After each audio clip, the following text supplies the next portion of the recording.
Welcome to this series of final term preparation. ये final term की preparation series की video है। Complete series इस चैनल के ऊपर अपलोड की जा रही है और आज की वीडियो के अंदर आपको MGT 211 की फ़ाइनल टर्म की प्रिपरेशन के लिए लेसन नंबर 31 से 40 तक करवाए जा रहे हैं, जिसके मेन पॉइंट्स फाइनल टर्म की प्रिपरेशन के हिसाब से आपको करवाए जा रहे हैं। तो शुरू करते हैं आज के इस ट्यूटोरियल को। इसमें सबसे पहले है प्रमोशन। सो प्रमोशन के बारे में आप सुनते हैं, प्रमोशन आप देखते भी हैं। सो अल्टीमेट गोल तो प्रमोशन का यही होता है कि ज़ाहिर बात है सेल्स को बढ़ाना होता है। और जो दूसरे गोल्स होते हैं वो क्या होता है कि कम्युनिकेट करना, इन्फॉर्मेशन पोजीशन करना, एक प्रोडक्ट ऐड करना, वैल्यू और कंट्रोल करना, सेल्स वॉल्यूम भी। सो मेन जो गोल है ज़ाहिर बात है वो तो सेल्स को बढ़ाना है। बाकी कम्युनिकेट किया जाए, जो प्रोडक्ट के बारे में इंफॉर्मेशन है वो कंज्यूमर्स तक पहुंचाया जाए, उनके माइंड के अंदर पोजीशन बनाई जाए, ऐड किया जाए वैल्यू, और सेल्स वॉल्यूम को भी कंट्रोल किया जाए। और प्रमोशनल स्ट्रेटजीज़ यूज़ की जाती हैं। पुश और पुल स्ट्रेटजी बहुत कॉमन है। पुश के अंदर क्या होता है कि ऐसी प्रमोशनल अप्रोच होती है जहाँ पर मोटिवेट किया जाए होता है होलसेलर और रिटेलर को कि वो पुश करते हैं प्रोडक्ट्स को एंड यूज़र तक। अब वो ऐसा इसलिए करते हैं कि उनको या तो उस पर कमीशन दिया जाएगा या फिर उनका प्रॉफिट मार्जिन इतना होगा कि वो चाहेंगे कि यही प्रोडक्ट को हम आगे जो है वो सेल करें, कंज्यूमर्स को हम रेकमेंड करें।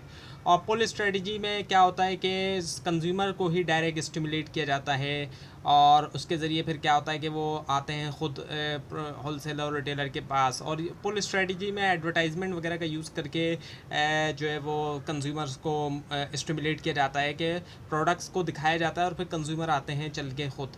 और प्रमोशनल मिक्स की अगर हम बात करते हैं, सो मार्केटर्स जो है वो यूज़ करते हैं 4 types of promotional tools: advertising, personal selling, sales promotion और publicity. So market related factors influence करते हैं प्रमोशन मिक्स को। अब एडवर्टाइजिंग की अगर हम बात करते हैं, जो कि टूल है प्रमोशन का, सो ऐसा प्रमोशनल टूल होता है जो कि पेड होता है। ये फ्री में नॉर्मली तौर पे, जनरली तौर पे आपको फ्री नहीं मिलता। और ये नॉन पर्सनल कम्युनिकेशन होती है, पर्सनल नहीं होती, आइडेंटिफाइड स्पॉन्सर के ज़रिए होती है, जो कि इन्फॉर्म करता है ऑडियंस को प्रोडक्ट के बारे में भी, सर्विस के बारे में भी या आइडिया के बारे में भी कर सकता है। सो एडवर्टाइजिंग जो है वो प्रोडक्ट के बारे में भी आप देखते हैं, सर्विसेज के बारे में भी और आइडियाज़ के बारे में भी आप देखते हैं। और यहाँ पे भी एडवर्टाइजिंग के बारे में कुछ और लिखा गया है कि बेस्ट फॉर्म है कम्युनिकेशन की मास ऑडियंस तक क्विकली तौर पर पहुँचने के लिए लो पर पर्सन कॉस्ट के हिसाब से। मास ऑडियंस के लिए नॉर्मली तौर पे टीवी का इस्तेमाल किया जाता है। तो अगर हर शख्स तक इंडिविजुअली तौर पर अगर प्रमोट किया जाएगा तो ज़ाहिर बात है बहुत ज़्यादा कॉस्ट आएगी, लेकिन टीवी के ज़रिए अगर मास ऑडियंस तक प्रमोट करेंगे एडवर्टाइजिंग के ज़रिए तो इतनी ज़्यादा कॉस्ट नहीं आएगी। और एडवर्टाइजिंग स्ट्रेटजीज़ के अंदर पर्सुएसिव एडवर्टाइजिंग होती है, जो कि ट्राई करती है इन्फ्लुएंस करना कंज्यूमर्स को कि वो बाय करें कंपनी की प्रोडक्ट इंस्टेड के उसके जो राइवल्स है, जो उसके कॉम्पिटिटर है, उनके मुकाबले में है। कंपैरेटिव एडवर्टाइजिंग होती है जो कि कंपेयर करती है दो या ज़्यादा प्रोडक्ट्स को, इसीलिए कंपैरेटिव एडवर्टाइजिंग होती है। रिमाइंडर एडवर्टाइजिंग होती है जो कि रिमाइंड कराती है कंज्यूमर्स को प्रोडक्ट के बारे में। अक्सर आप देखते हैं कि एक पुरानी प्रोडक्ट होती है जिसके बारे में लोग कुछ हद तक भूल भी चुके होते हैं, अचानक से उसका ऐड आता है तो लोगों को जहन में आ जाती है वो प्रोडक्ट। ऐसा भी होता है। मीडिया मिक्स की बात करते हैं तो कॉम्बिनेशन होता है एडवर्टाइजिंग मीडिया का, जो कि चूज़ किया जाता है एडवर्टाइज़ करने के लिए कंपनी की प्रोडक्ट्स को। एडवर्टाइजिंग एजेंसी काम करती है, एक इंडिपेंडेंट कंपनी होती है, एक अलहदा फर्म होती है जो कि प्रोवाइड करती है ज़ाहिर बात है सम और all of client firms advertising need. जो एडवर्टाइजिंग की सर्विसेज होती हैं वो प्रोवाइड करती है एडवर्टाइजिंग एजेंसी। और पर्सनल सेलिंग की बात करते हैं कि ऐसा प्रमोशनल टूल होता है जिसके अंदर सेल्स पर्सन कम्युनिकेट करता है 1-to-1 पोटेंशियल कस्टमर के साथ। और अगर हम बात करते हैं रिटेलिंग की, तो रिटेल के अंदर क्या होता है कि पर्सनल सेलिंग सिचुएशन होती है जिसमें प्रोडक्ट या सोल्ड की जाती है फॉर बायर्स के पर्सनल या हाउस होल्ड यूज़ के लिए। यहाँ पर वही लोग करते हैं जो अपने ख़ुद के इस्तेमाल के लिए ख़रीद रहे होते हैं रिटेल के अंदर, जो रिटेलर्स होते हैं, जो गली मोहल्लों में भी देखते हैं आप। इसके अलावा इंडस्ट्रियल सेलिंग होती है जहाँ पर प्रोडक्ट सेल की जाती है बिजनेसेस को, या तो मैन्युफैक्चरिंग के लिए की जाएगी या फिर रीसेल के लिए। इंडस्ट्रियल प्रोडक्ट्स के अगर हम बात करें तो ज़ाहिर बात है ये फर्म्स को की जाती है। और बहुत बड़ी बड़ी जो होलसेल मार्केट्स होती हैं वहाँ पे भी इंडस्ट्रियल सेलिंग होती है, क्योंकि वो रीसेलर्स को बेच रहे होते हैं प्रोडक्ट्स। एडवर्टाइजिंग रिसर्च की हम बात करते हैं तो इसको हमेशा किया जाता है इस रिस्पांस के अंदर के एडवर्टाइजिंग कैंपेन के, तमाम एडवर्टाइजिंग कैंपेन में, कि जाना जाए ओवरऑल जो इम्पैक्ट होता है एडवर्टाइजिंग एक्टिविटीज़ का। और एडवर्टाइजिंग जो है वो रिसर्चर्स आंसर लाते हैं, तमाम जो एस्पेक्ट्स होते हैं और उनके ज़रिए कंपनीज जो है वो जान सकती हैं कि कहाँ पर चेंज रिक्वायर्ड है आपके मैसेज में, आपके बजट में, आपकी मीडिया सिलेक्शन वगैरह में। और प्रोस्पेक्टिंग की बात करें, प्रोसेस होता है आइडेंटिफाई करने का पोटेंशियल कस्टमर, क्वालिफाई करना आइडेंटिफाइज को दोस्त जिनका ऑथर जो है अथॉरिटी है, जिनके पास अथॉरिटी होती है, उनको आइडेंटिफाई करना कि बाय करें और पे करने एबिलिटी टू पे। नाउ दी स्नोबॉल टेक्निक की हम बात करें तो ये उसी तरह काम करती है जिस तरह स्नोबॉल नीचे से आप देखते हैं गिरते हुए वो बड़ी होती चली जाती है, जिस तरह वो ऊंचाई से गिर रही होती है। तो इसमें क्या होता है कि एक कस्टमर से कहा जाता है कि ज़्यादा कस्टमर के बारे में, कि उस सेल के करने के लिए प्रोडक्ट, यानी कि एक कस्टमर ख़ुद जो है ज़ाहिर बात है कई सारे कस्टमर लेकर आता है, वो इस तरह से कुछ यहाँ होता है। और कोल्ड कन्वर्सिंग टेक्निक होती है कि हर किसी के डोर पे जाया जाता है, नॉक किया जाता है। बैरियर्स की बात करें तो ज़ाहिर बात है सेल्स पर्सन जो है वो फेस करता है कुछ बैरियर जब वो कंज्यूमर तक पहुंचता है। और ये बैरियर क्या होता है? Security guard. अब कई ऑर्गेनाइजेशन ऐसी होती हैं जो रोक लेती हैं, गार्ड ही रोक लेता है, वो अंदर भी दाखिल नहीं होने जाने देता। कई जगह पर रिसेप्शनिस्ट आपको रोक लेंगे अगर आप सेल करने के लिए जाएंगे। कहीं पर जूनियर ऑफिसर्स भी होते हैं कि वो सीनियर से मिलने नहीं देते, वो कहते हैं कि जूनियर तक ही रहना चाहिए। तो कई सारे बैरियर्स जो है वो आ सकते हैं। सेल्स प्रमोशन की बात की जाए तो शॉर्ट टर्म प्रमोशनल एक्टिविटीज़ होती हैं जिसके ज़रिए स्टिमुलेट किया जाता है कंज्यूमर्स को कि वो बाय करें या कॉपरेट होना डिस्ट्रीब्यूटर्स से और सेल्स करना। एक टेली मार्केटिंग की बात की जाए तो ये हेल्प करती है रिसीव करने में क्विक रिस्पांस और अवॉइड करना लॉन्ग डिस्टेंसेस। एक्सटेंसिवली इसको यूज़ किया जाता है, एक्सटेंसिवली यूज़ मेथड है ऑल ओवर द वर्ल्ड, और अब इसमें पाकिस्तान भी शामिल है। जो टेक्निक्स है सेल्स प्रमोशन की, उसमें किस तरीके से प्रमोट किया जाए, कॉन्टेस्ट को अरेंज कर लिया जाए। अक्सर आप देखते हैं कि कंपनी वाले क्या करते हैं, कॉन्टेस्ट रखते हैं, कोई मुकाबला रखते हैं और जो जीतता है उसको फिर वो गिफ्ट वगैरह भी देते हैं, इनामात भी ज़ाहिर बात है उन्होंने रखे होते हैं विनर्स के लिए। सो कस्टमर्स, डिस्ट्रीब्यूटर्स और सेल्स रेप्स जो होते हैं वो भी परस्यूड होते हैं कि इंक्रीज़ करें सेल्स मींस ऑफ कॉन्टेस्ट के ज़रिए। इसके अलावा ट्रेड शोज़ होते हैं, एग्जीबिशन होती है, डिस्ट्रीब्यूट किया जाता है वहाँ फ्री सैम्पलिंग भी और पब्लिश किया जाता है। प्रमोशनल बुकलेट्स भी अक्सर आप देखते हैं कि ट्रेड शोज़ लगते हैं, एग्जीबिशंस होती है, एक्सपो सेंटर वगैरह में भी, वहाँ पे भी बहुत ज़्यादा प्रमोट किया जाता है अपनी प्रोडक्ट्स को। इसके अलावा पॉइंट ऑफ परचेज सेल्स होती है जहाँ पर डिस्प्ले किया जाता है, शो किया जाता है प्रोडक्ट को। अक्सर आप देखते हैं सुपरमार्केट्स में होता क्या है कि जहाँ पर प्रोडक्ट सेल हो रही होती हैं वहीं पर कुछ प्रोडक्ट्स जो है वो प्रमोशन में भी आपको दिखाई देती हैं, जहाँ पर प्रमोट किया जा रहा होता है, उन पर कुछ डिस्काउंट होता है या फिर उनमें ये होता है कि ये by one get one free, इस तरह के वहाँ पे दिखाई देता है। तो वो पॉइंट ऑफ परचेज डिस्प्ले होता है। पब्लिसिटी की बात करें तो ये अनपेड है एडवर्टाइजमेंट के मुकाबले में, और इसको किया जाता है मास मीडिया के ज़रिए ही, जैसे कि टीवी और न्यूज़पेपर की ज़रिए इसको जो है वो किया जाता है। और पब्लिक रिलेशन की बात करें तो कंपनी इन्फ्लुएंस पब्लिसिटी जो है डायरेक्ट होती है एट बिल्डिंग गुडविल एक ऑर्गेनाइजेशन के दरमियान, और जो पोटेंशियल कस्टमर और स्मार्ट कंपनीज जो है वो जानती हैं कि उनको ज़रूरत है मेंटेन करें पॉजिटिव रिलेशन उनकी कम्युनिटीज़ के साथ, इन्वेस्टर्स के साथ, इंडस्ट्री एनालिस्ट, गवर्नमेंट एजेंसीज और जो न्यूज़ मीडिया है। प्रोडक्टिविटी की बात करें तो इससे मुराद क्या होता है कि मेजर करना होता है, नापना, यानी कि जो इफ़ेक्टिव यूज़ है ऑर्गेनाइजेशन के रिसोर्स का, वो जो है अब जितनी ज़्यादा ज़ाहिर बात है इफेक्टिव यूज़ किया जाएगा रिसोर्स का, उतनी ही ज़्यादा प्रोडक्टिविटी हो सकेगी। और प्रोडक्शन की बात की जाए तो सिंपल ये कि कन्वर्ट किया जाता है रॉ मटेरियल को फिनिश गुड्स के अंदर, जैसे कि लोहा है उससे गाड़ी बना दी गई, तो लोहा रॉ मटेरियल है और उससे ज़ाहिर बात है गाड़ी जो है वो फिनिश गुड है, और इसके ज़रिए ऐड किया जाता है वैल्यू जो है रॉ मटेरियल को, प्रोसेस किया जाता है और एक यूज़फुल प्रोडक्ट ज़ाहिर बात है बना दी जाती है। अब लोहा खुद से तो कुछ एक यूज़फुल प्रोडक्ट नहीं है जब तक उसको कोई एक फिनिश फॉर्म ना दे दी जाए, तो लोहे को कन्वर्ट करके ज़ाहिर बात है गाड़ी भी बनाई जाती है और भी बहुत कुछ बनाया जाता है।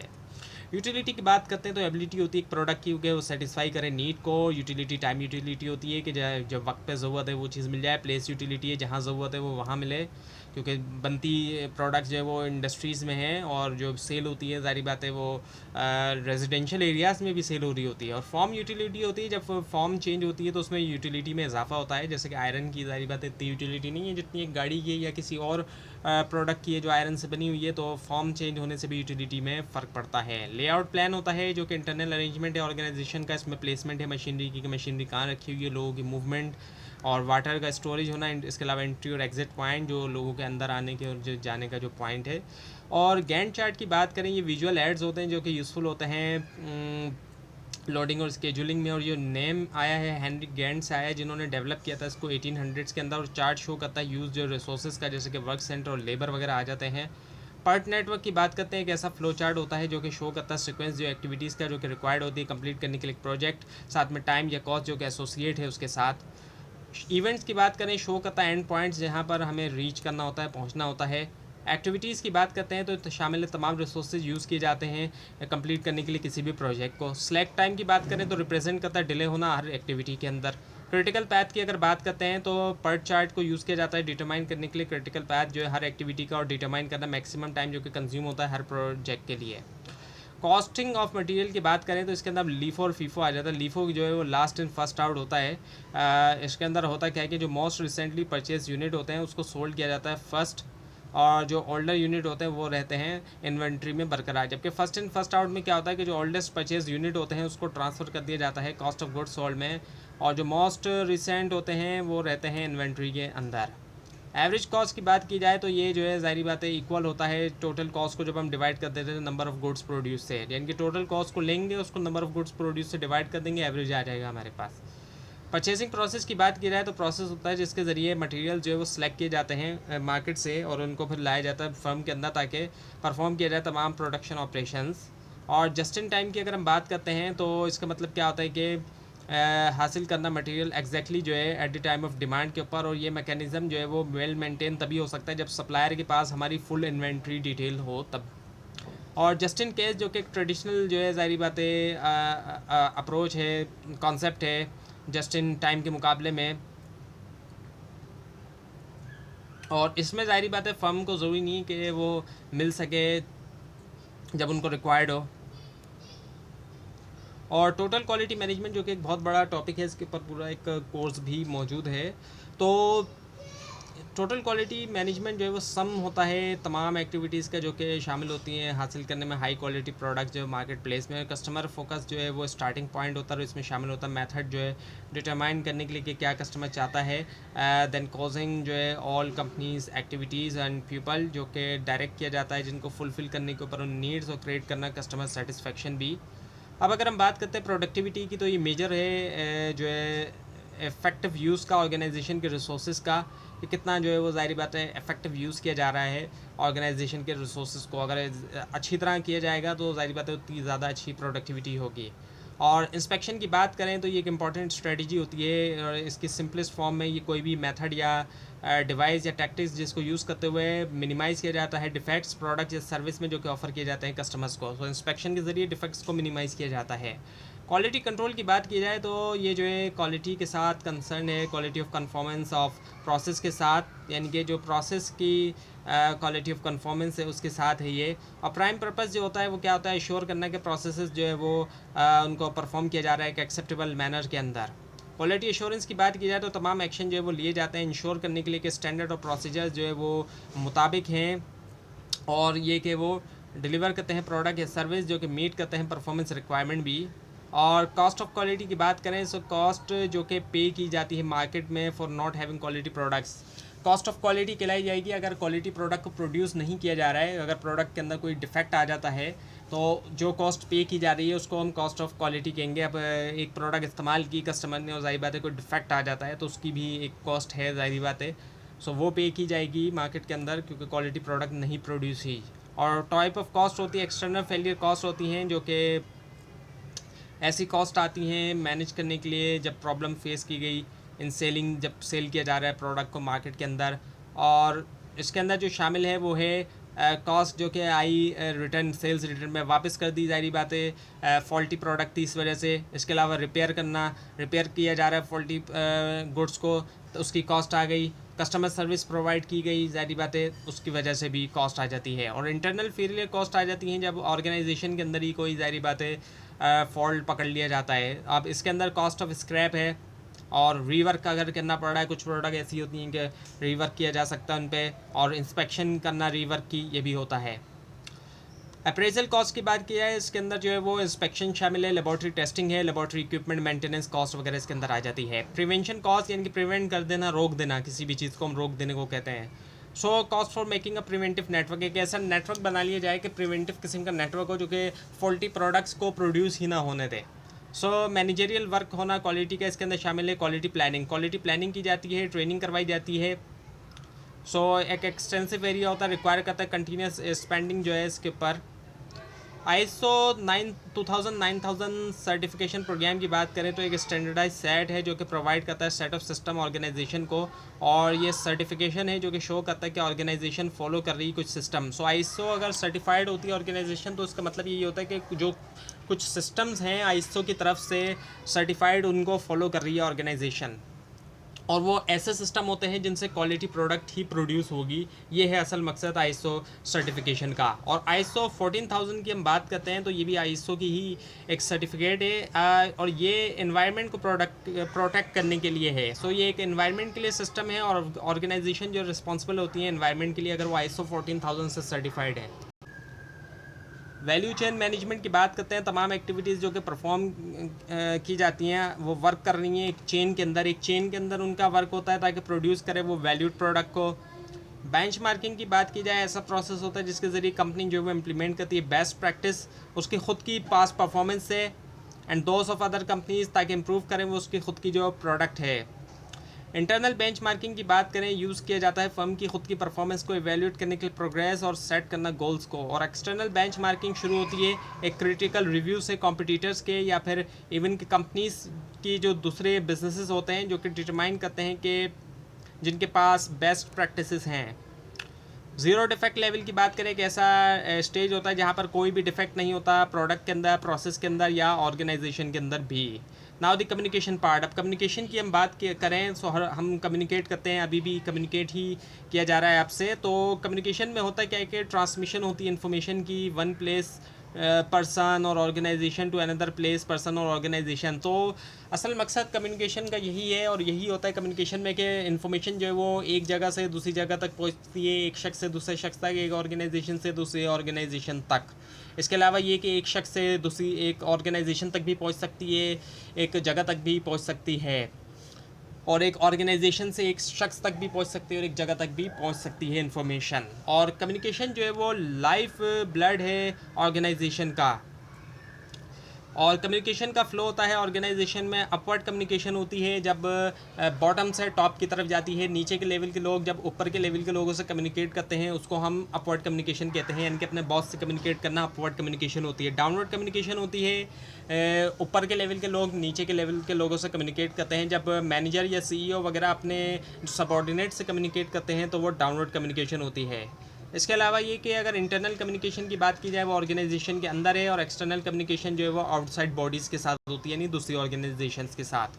एनकोडिंग की बात की जाए तो कन्वर्जन किया जाता है मैसेज को अंडरस्टैंडेबल फॉर्म में, और सेंडर जो है वो एनकोडर भी खिलाया जाता है। डिकोड का मतलब क्या होता है, जब रिसीवर रिसीव करता है वो डिकोड करता है, इनके उसको मीनिंग देता है मैसेज को अपनी उसके मुताबिक, इंटरप्रिटेशन के मुताबिक, उसके अपने बैकग्राउंड के मुताबिक, उसके अपनी नॉलेज के मुताबिक, और जो कुछ उसकी ज़ाहिर बात है परसीव करता है वो उसके मुताबिक।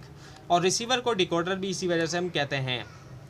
वर्बल कम्युनिकेशन होती है जिसके अंदर ज़ाहिर बात है वर्ड्स का यूज़ किया जाता है। वर्बल कम्युनिकेशन ज़ाहिर बात है रिटर्न भी हो सकती है और ऑरल भी हो सकती है। इस वक्त जो कम्युनिकेशन आपके साथ की जा रही है ये वर्बल है, जिसके अंदर आप रिटर्न भी देख रहे हैं और ऑरल भी सुन रहे हैं। नॉन वर्बल कम्युनिकेशन होती है जिसके अंदर वर्ड्स का यूज़ नहीं किया जाता, जैसे कि अपीयरेंस होना किसी भी चीज़ की। सो अपीयरेंस जो होती है ज़ाहिर बात है वो नॉन वर्बल कम्युनिकेशन के अंदर आ जाती है। इसके अलावा कलर्स भी ज़ाहिर बात है कलर के ज़रिए भी कम्युनिकेशन की जाती है, और साउंड के ज़रिए, आवाज़ के ज़रिए भी की जाती है, ये नॉन वर्बल में आ जाती है। स्मेल के ज़रिए भी, ये भी ज़ाहिर बात है इससे पता चल जाता है। टच करके भी हम कम्युनिकेट करते हैं, ये भी ज़ाहिर बात है। और जो ब्लाइंड लोग होते हैं उनके लिए टच करके कम्युनिकेट करना एक मेन सोर्स ऑफ कम्युनिकेशन होती है उनके लिए। और साइलेंस भी इंसान कभी कभी अगर रहता है तो वो भी, उससे भी कुछ पता चल रहा होता है, उससे भी कुछ मैसेज जाते हैं कि एक शख्स जो है वो साइलेंस है तो वो क्यों है, ज़ाहिर बात है उसके पीछे भी कुछ ना कुछ वजूहत होती हैं। और बॉडी लैंग्वेज से भी पता चलता है, और इंसान जो जेस्चर देता है, इशारे देता है, उसका जो पोस्चर है, जिस तरह से वो बैठा हुआ है, इन तमाम चीज़ों से भी पता चलता है। तो ये थी आज की वीडियो। आपको इस बारे में कोई क्वेश्चन है, खासतौर पर इसमें कोई मिस्टेक दिखाई दे ज़रूर हाईलाइट कीजिए, और इस पूरी सीरीज़ को देखने के लिए और फाइनल टर्म की प्रिपरेशन के लिए इस चैनल को सब्सक्राइब कीजिए, बेल आइकन के ऊपर क्लिक कीजिए। Thanks for watching this video and best of luck for your exams.